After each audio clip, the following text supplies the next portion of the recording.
Bismillahirrahmanirrahim.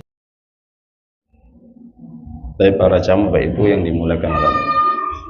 Kita lanjutkan. Para jamaah Bapak Ibu yang dimuliakan oleh Allah Subhanahu wa taala, kita akan melanjutkan kajian inti kita adalah terkait dengan fase kehidupan di alam akhirat. Kita akan sampaikan macam-macam hisab, ya. Jadi apa yang disampaikan oleh Allah dan Rasulnya terkait dengan hisab ini, insyaallah nanti akan menjadikan kita bertambah ilmu dan bertambah iman kita. Setiap manusia nanti akan mengalami namanya hisab, perhitungan dari amal yang semasa hidupnya dikerjakan.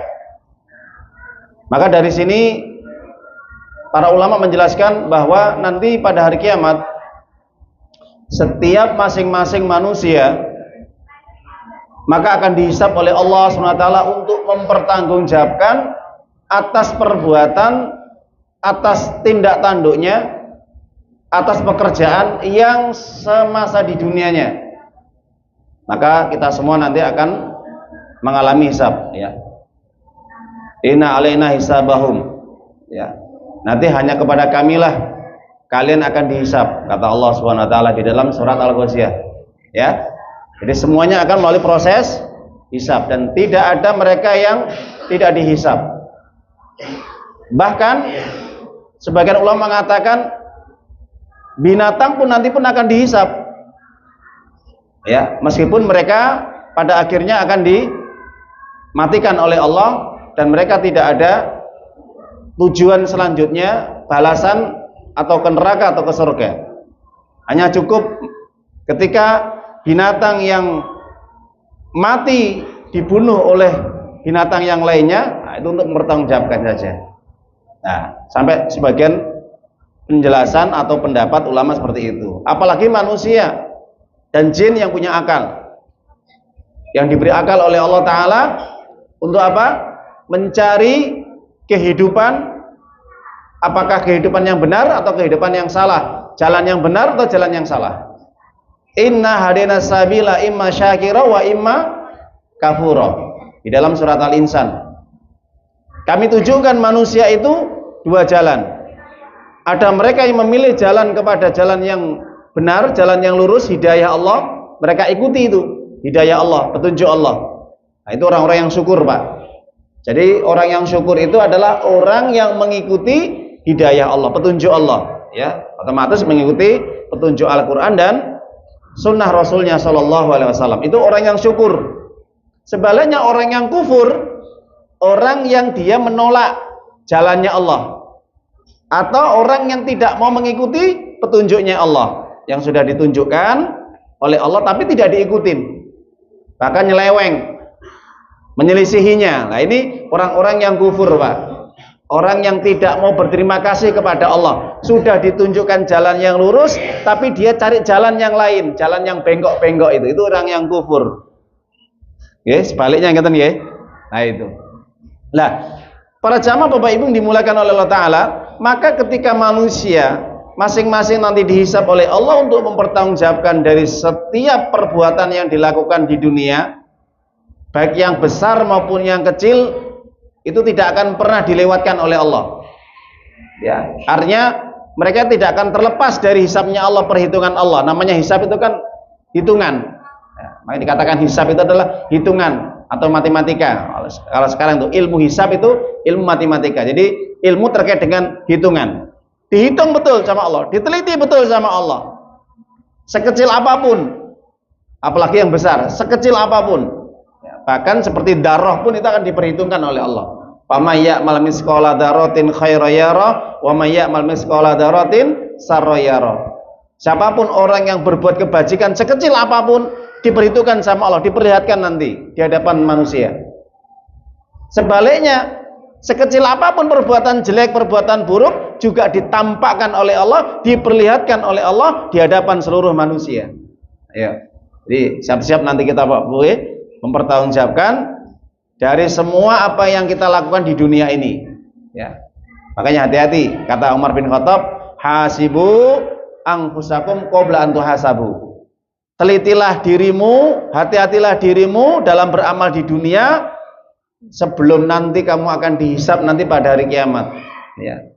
Mempertanggungjawabkan atas semua yang kamu lakukan di dunia ini. Hati-hati. Kata Umar bin Khattab, ini pesan ya. Itu. Nah, para jamaah Bapak Ibu yang dimuliakan oleh Allah Ta'ala, maka di sini ada beberapa macam hisab. Yang pertama, para ulama mengatakan, yaitu ada orang yang nanti pada hari kiamat, ketika dalam proses hisab, mereka la hisab wala adab. La hisab wala adab. Artinya, mereka akan lolos dari hisabnya Allah, dari perhitungannya Allah. Kenapa? Nah, nanti akan kita jelaskan dari amal-amal yang mereka miliki ya. Modalnya apa kira-kira sampai lolos dari perhitungan Allah ya. Jadi tidak ada hisab dan tidak ada siksa. Artinya mereka adalah golongan orang-orang yang lolos dari hisabnya Allah, langsung direct langsung masuk surga. Masuk surga tanpa hisab, tanpa siksa. Itu yang pertama. Golongan pertama. Yang kedua, mereka adalah akan melalui proses hisab, tapi hisab yasiro. Hisab apa? Yasiro. Hisab yang ringan, hisab yang mudah. Tetap dihisab melalui proses ya. Nanti diteliti sama Allah, dicek sama Allah bagaimana amalannya ini, amalan wajibnya bagaimana, sunahnya bagaimana, kebaikan-kebaikannya bagaimana, dosa-dosanya bagaimana. Nanti ditimbang juga. Berat mana dan sebagainya. Tapi golongan yang kedua ini lolos dia. Kenapa? Hisab ringan, mudah, cepat. Yang kedua. Yang ketiga, mereka akan melalui proses hisab yang berat. Hisab yang berat, ya. Hisabun sakil, berat ya. Kenapa? Kok menjadi hisab yang berat, hisab yang nanti yang dia rasakan pada hari kiamat nanti? Karena ternyata setelah dicek, diteliti, ditimbang, ternyata amal keburukannya itu lebih berat daripada kebaikannya. Nah ini berat Pak. Jadi yang memberatkan ini loh. Meskipun dia itu orang yang baik, orang yang beriman, ternyata apa? Dia masih membawa keburukan-keburukan itu luar biasa. Maksiatnya, dosanya selama di dunia. Sehingga itu yang memberatkan dia Pak. Itu yang namanya hisab berat. Yaitu. Yang keempat, ada namanya su'ul hisab. Apa Pak Bu? Su'ul hisab. Hisab yang buruk ya. Boro-boro kalau dia hisab yang berat mungkin masih bisa selamat, tapi kalau sudah hisabnya jelek, namanya su'ul hisab, tidak ada harapan untuk masuk surga. Jadi yang keempat ini adalah su'ul hisab. Ini yang akan diperuntukkan bagi orang-orang selain mukmin, selain muslim Pak. Nah nanti akan kita kupas satu persatu ini. Nah ini pentingnya kita ngaji di sini ya. Apakah nanti kita masuk golongan mana ini? Ya, tergantung dari amal kita atau mungkin kita pertaruhkan iman kita nih, tauhid kita nih, hati-hati. Baik. Para jamaah Bapak Ibu yang dimuliakan oleh Allah Subhanahu wa taala.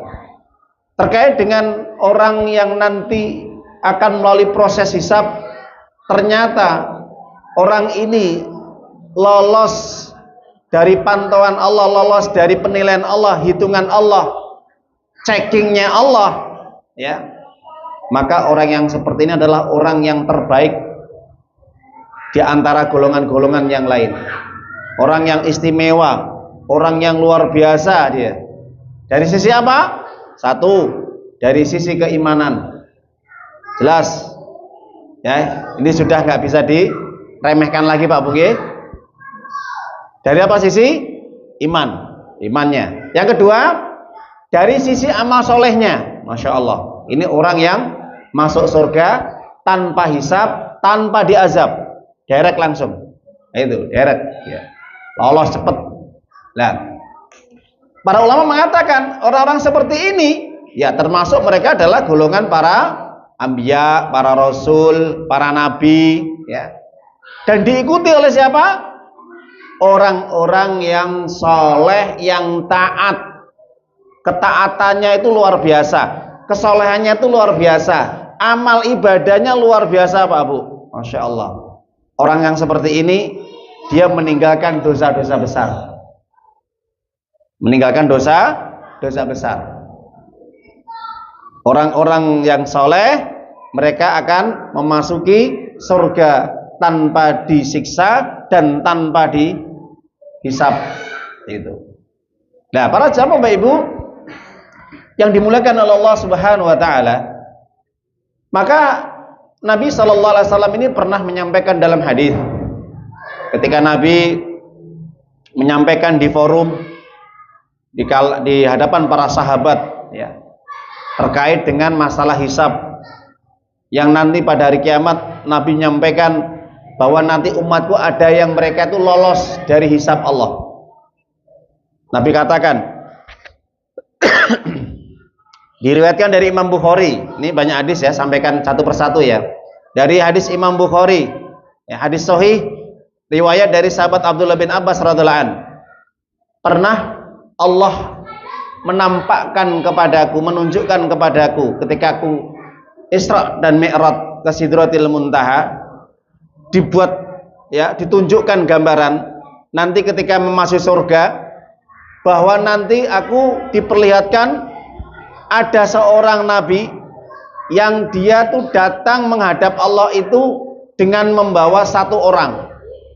Ada nabi yang membawa 2 orang, ada nabi yang membawa 3-5 orang, ada juga nabi yang tidak membawa orang blas, babar blas, jadi orangnya umatnya pengikutnya Pak. Kemudian datang lagi ada seorang nabi yang dia membawa umatnya yang banyak. Saya tanya, kata Nabi berkata kepada Jibril, ya Jibril, siapa itu? Itu Musa, Nabi Musa alaihissalam. Dia membawa banyak umat. Saya kira umat saya. Oh tidak, itu bukan umatmu. Umatmu itu loh di ufuk, ya, dan rombongannya begitu banyaknya, itu umatmu. Umatmu yang paling terbanyak. Ya. Maka ketika datanglah umatnya tadi, Rasulullah mengatakan bahwa Allah kabarkan kepada diriku melalui malaikat Jibril bahwa nanti di antara umatmu, di antara mereka itu apa? La yadkhulunal jannah min ummati, akan masuk surga dari umatku mereka apa? Sab'una alfan wala hisabahum wala adab alaihim. Mereka ada di antara umat yang begitu banyak, rombongan itu ada 70.000 langsung dikapling sama Allah, masuk surga tanpa hisab, tanpa diazab. Jadi banyaknya umatnya tadi, ya, ketika mereka nanti menghadap Allah, langsung Pak Bu, ya, dispesialkan oleh Allah 70.000 itu nanti mereka akan masuk surga tanpa hisab dan tanpa diazab. Maka para sahabat bertanya, ya, wah, mungkin kita ini dan anak-anak keturunan kita, nah itu. Maka Nabi kemudian menyampaikan lagi, ma'akulli alfin sab'una alfan. Setiap 1.000 orang di antara 70 itu membawa 70.000 lagi. Jelas Pak Bu? Jadi 70.000. Dari 70.000 tadi yang masuk hisab, ya, masuk surga tanpa hisab dan tanpa azab itu, dari 1.000-nya itu membawa 70.000. Satu riwayat. Dalam riwayat yang lain, satu orang membawa 1.000. Dalam riwayat membawa 70.000. Ya, jadi banyak hadis versinya. Artinya mereka nanti juga ada yang membawa, satu orang bisa membawa 70.000 atau setiap 1.000 membawa 70.000 lagi. Itu. Jadi bersamaan tadi ya, lah itu. Jadi artinya dari rombongan yang 1.000 tadi diikuti oleh 70.000. Artinya menunjukkan bahwa ternyata masuk surga tanpa hisab, tanpa azab ini bersap-sap Pak. Enggak mung 70.000 tok, bersap-sap. Jadi berlipat-lipat itu. Di dalam riwayat yang lain, hadisnya sahih, rombongan pertama yang terdepan itu mereka kal qamar Lailatul Badri, seperti wajah mereka rembulan yang terang benderang di bulan purnama. Itu rombongan pertama. Rombongan kedua seperti kanujum, seperti bintang-bintang yang bergelapan, berkelip-kelip ya itu. Jadi mereka tetap masuk surga, tapi tergantung wajah mereka. Jadi kelihatan tampaknya itu. Rombongan pertama seperti bulan purnama yang terang benderang, yang kedua seperti bintang-bintang cerah. Itu masya Allah ya. Jadi para jamaah Bapak Ibu, itu yang disampaikan oleh Nabi dalam banyak hadis ya. Nah, kemudian Rasulullah SAW bertanya kepada malaikat Jibril, ya Jibril, kira-kira apa sih bekal yang menyebabkan mereka itu masuk surga tanpa hisab? Amalan apa yang menyebabkan mereka tidak diazab dan tidak dihisab?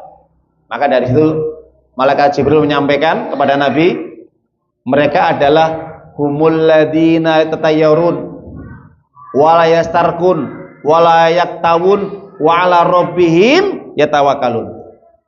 Semasa hidup mereka orang-orang yang menjaga iman tauhidnya, menjaga akidahnya, menjaga keimanannya dengan benar, dan mereka tidak pernah diminta untuk diruqyah.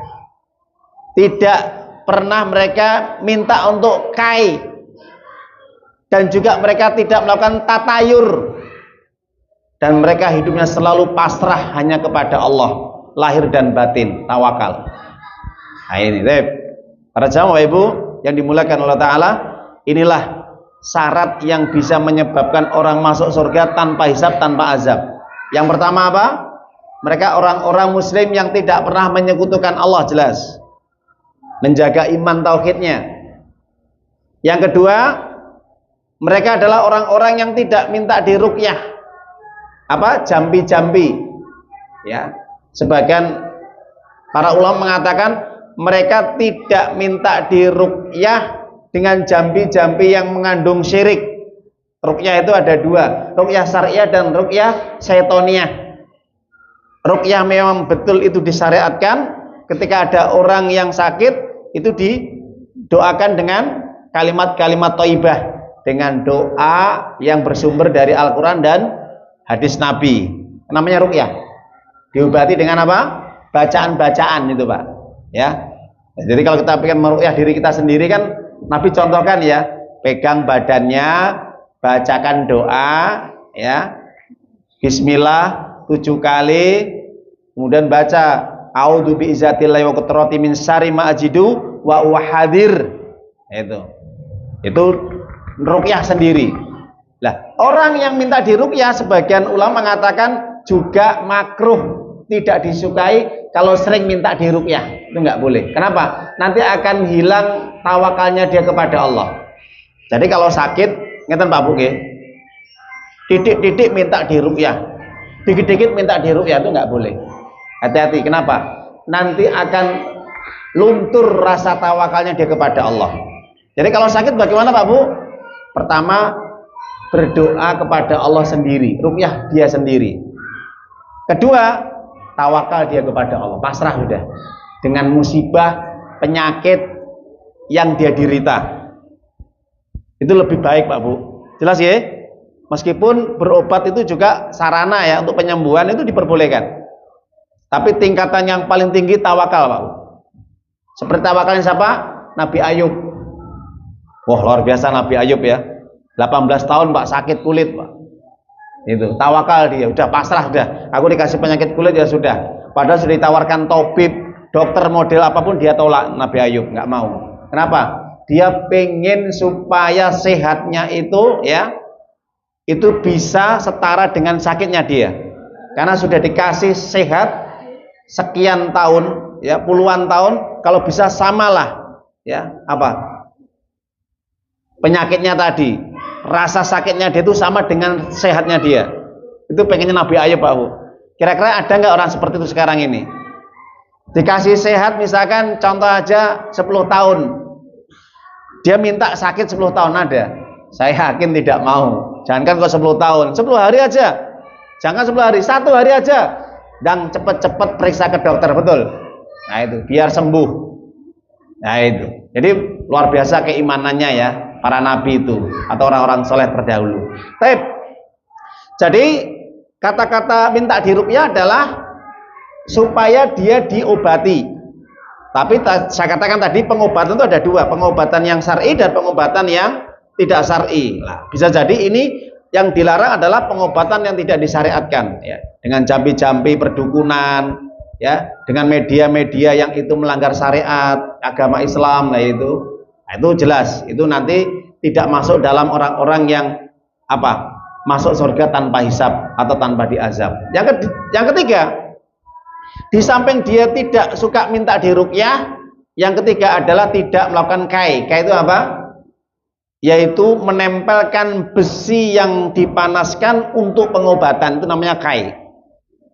Jadi orang-orang Persia atau orang-orang Romawi kuno dulu itu ketika belum ada pengobatan yang mungkin lebih modern, mereka kadang-kadang menggunakan kai, Pak. Ya. Jadi kayak borok yang sudah lama nggak sembuh, ya, luka-luka yang nggak sembuh, itu jalan keluarnya biar cepat untuk mematikan sel-sel yang busuk, ya, itu disundut besi panas. Itu nggak tahu tadi caranya bagaimana, itu namanya kai. Makanya Rasulullah bersabda dalam hadis Imam Bukhari katakan pengobatan itu ada tiga, ya, ad-dawa'u salasah. Pengobatan ada tiga. Yang pertama adalah yaitu surbatul asli, ya, asal itu minum madu. Yang kedua adalah yaitu al-hijamah. Apa hijamah? Bekam. Yang ketiga adalah kai. Kai itu adalah menyundutkan tubuhnya dengan besi yang panas. Wa akrahu anil kai. Tapi aku benci dengan kai. Nabi nggak senang dengan kai. Maka hukumnya makruh. Nah itu. Ya, tidak dikai, tidak disembuhkan dengan cara-cara yang itu kurang prosedural, ya, kurang benar dalam syariat. Yang keempat, la tatayurun, apa? Tidak tatayur. Apa tatayur? Tatayur itu bernasib sial. Bernasib sial disebabkan karena selain Allah. Nah itu.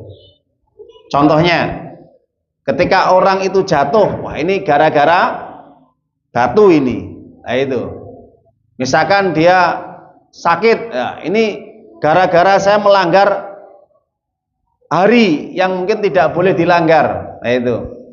Kemudian juga ketika dia itu jatuh miskin, mungkin gara-gara dia melanggar bulan atau mungkin melanggar apa saja yang mungkin terkait dengan makhluk-makhluk atau benda-benda tadi. Nah itu. Ya. Lah mungkin dari kucing atau cecak, kejatuhan cecak atau mungkin dilompati kucing. Nah kalau tatayur itu memang kembali kepada sejarah itu adalah burung. Tayurun itu kan burung. Jadi orang-orang musyrik jahiliyah dulu itu mengatakan bahwa orang yang melakukan tatayur itu adalah dia menyandarkan urusan kehidupannya itu dengan burung. Misalkan ketika dia mau bepergian jauh, dia menerbangkan burung. Kalau burung itu terbang ke kanan, maka dia akan jalan terus. Dia akan pergi, jadi pergi. Kenapa? Itu tandanya baik nanti nasibnya. Ya, bernasib baik.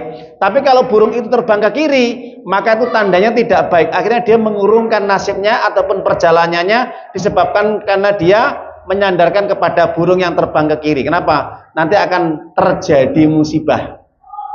Maka dari situ Rasul mengatakan, siapapun orang yang mengurungkan niatnya disebabkan karena menyandarkan tatayur atau bernasib sial karena burung, hari, bulan, tanggal atau yang lainnya, maka dia telah menyekutukan Allah.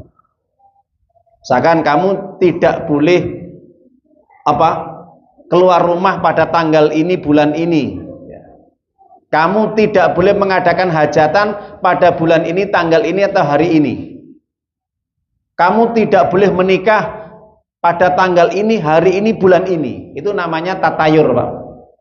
Menyandarkan nasib hidupnya kepada selain Allah. Sanakan hari, tanggal, bulan itu bisa mendatangkan manfaat dan mendatangkan madorot. Sekedar memilih tidak ada keyakinan yang sandaran tadi, maka itu boleh dengan catatan tidak ada keyakinan yang kuat di situ. Artinya milih hari karena memang umumnya masyarakat libur itu boleh. Biasanya hari Jumat. Iya. Nah, kan nanti ada prediksinya juga nanti. Ya, sekedar memilih hari saja. Oh, nanti hari Ahad atau hari Minggu nanti kita buat acara karena apa? Semuanya pada libur kerja, itu nggak masalah. Karena itu terkait dengan uruf, kebiasaan hari yang dimana tidak dikaitkan dengan keyakinan. Ya, artinya tidak membawa dampak apapun. Ya. Tetapi kalau dihubungkan dengan keyakinan, nanti kalau ini selain hari Ahad, nanti pasti sial nanti harinya, terjadi musibah. Ini tatayur, Pak Bu. Jelas ya? Makanya Allah mengatakan, ya, qalu innama tatayyarna bikum la illam tantahilan arjumanakum wa lamasanakum min adzabin alim. Di dalam surat Yasin ayat 18, surat 36. Orang-orang musyrik itu mengatakan, kami ditimpa kemalangan gara-gara kamu. Lah itu loh. Gara-gara siapa? Gara-gara Muhammad. Nabi Muhammad yang berdakwah itu dianggap membuat sial penduduk Mekah saat itu. Kenapa? Terjadi perpecahan, permusuhan, terjadi konflik, terjadi masalah gara-gara dakwah Nabi. Itu ya.